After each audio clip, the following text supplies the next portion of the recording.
gonna be sharing with you guys a whole lot of chit chat on our African perspective. And what is this about?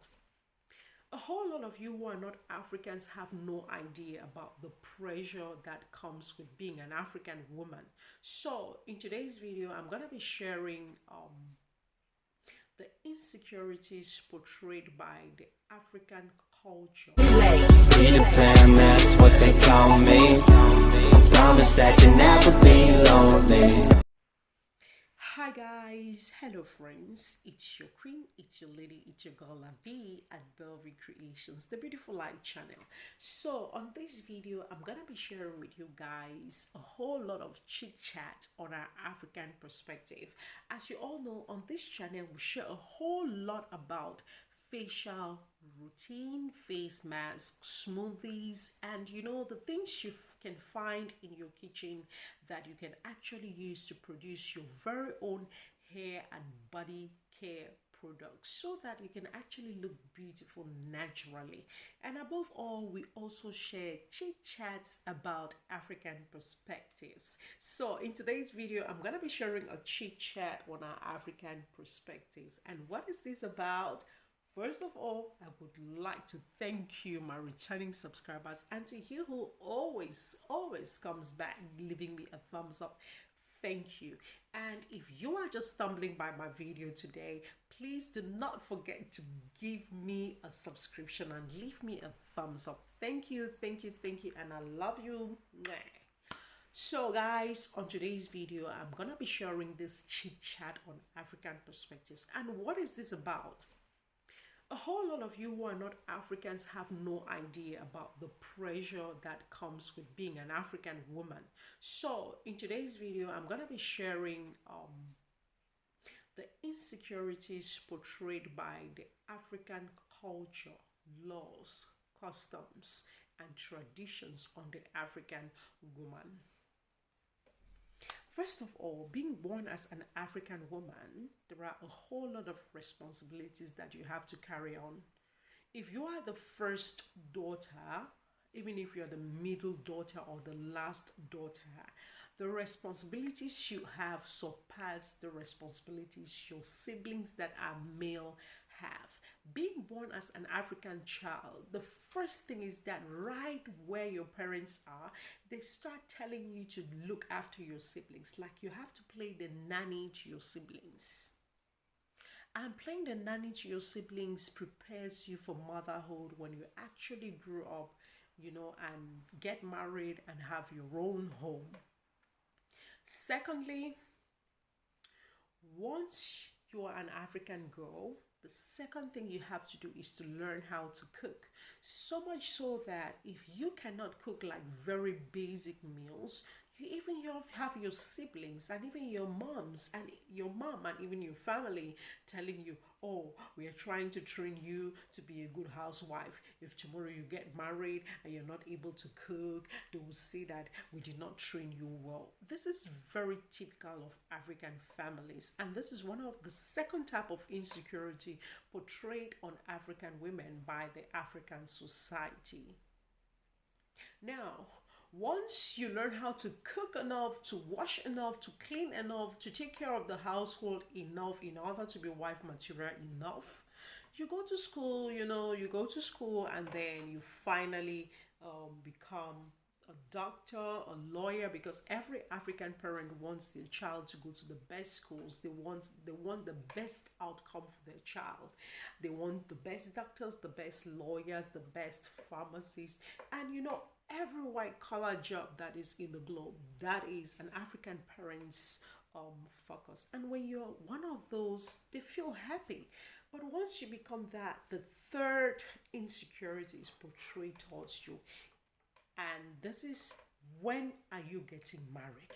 Your mates are getting married. when are you getting married? You start feeling that pressure of your parents telling you, oh, we want to carry our grandchild. Haven't you found a man? When are you getting married? Forgetting that as an African woman, you cannot determine whether the man you are dating sees you in his immediate future. You cannot determine whether the man you are with actually sees you in his immediate future as the partner that he would live and dwell with till death does him part, or whether he is there to use you, to let go of you, or he has some kind of hidden agenda that you do not know. African parents do not understand that as a woman, you can never ask a man to marry you. You can never go down on your knees and tell a man, will you marry me? But a man determines whether or not he wants to marry you. So much so that this is an insecurity that they start asking you, when are you getting married? So once the insecurities of when are you getting married are dealt with, and then you actually end up getting married, the next insecurity portrayed on you is the womb watchers. They start watching your womb once you're married. Like if it take like maybe 6 months later, they start watching your womb. Oh, is she pregnant? Is she having morning sickness? Are her legs or her feet swollen? Like, is she spitting a lot? Is she throwing up? Is she having morning sickness? They want to know if you're already pregnant, because your husband's parents, as much as your parents, are actually waiting and expecting to carry their grandkids, so much so that they become womb watchers. The community becomes womb watchers, and everyone wants to know when you are pregnant, so much so that if it's 1 year, 2 years, 3 years and you're not pregnant, they start saying you're barren. They start saying maybe you cannot have children, and then they start creating stories as if to portray that you're unable to have children, and then they start bringing unsolicited solutions towards you. They start bringing solutions that you did not ask for to you, so much so that you get people saying that, oh, you should drink this, oh, you should take this, oh, you should make this. Even those that you don't ask from, they bring to you those solutions that they believe that would help you towards what you're going through. Even if you and your husband have agreed or decided that you're going to have kids after a certain point in time in your marriage, they don't care. All they want is to see kids coming up, and that is it for the womb watchers. Now, after the womb watchers, the next group of people is when you actually have these kids, you get family members. They start stereotyping. Once you have a child, they are like, okay, now that you've had a child, how are you bringing up those kids? And then you get people telling you like, you're not bringing up your kids properly, you know. Those kids are very naughty. They are not respectful. You should be doing this, you know. People start telling you what to do even to your own children. People start teaching you how to handle your own children. People start being so nosy that they want to know that what they prescribe of you to do is actually what you are doing, in order to bring up your child in a way that fits what the society wants for your child. Even if your child is a kind of a special child that deserves or needs a different type of training, they don't care. They just want to know that this child is respectful. Or the way you're bringing up this child, tomorrow this child will become a medical doctor, this child will become a lawyer, this child will become an engineer. You know, those very big professions.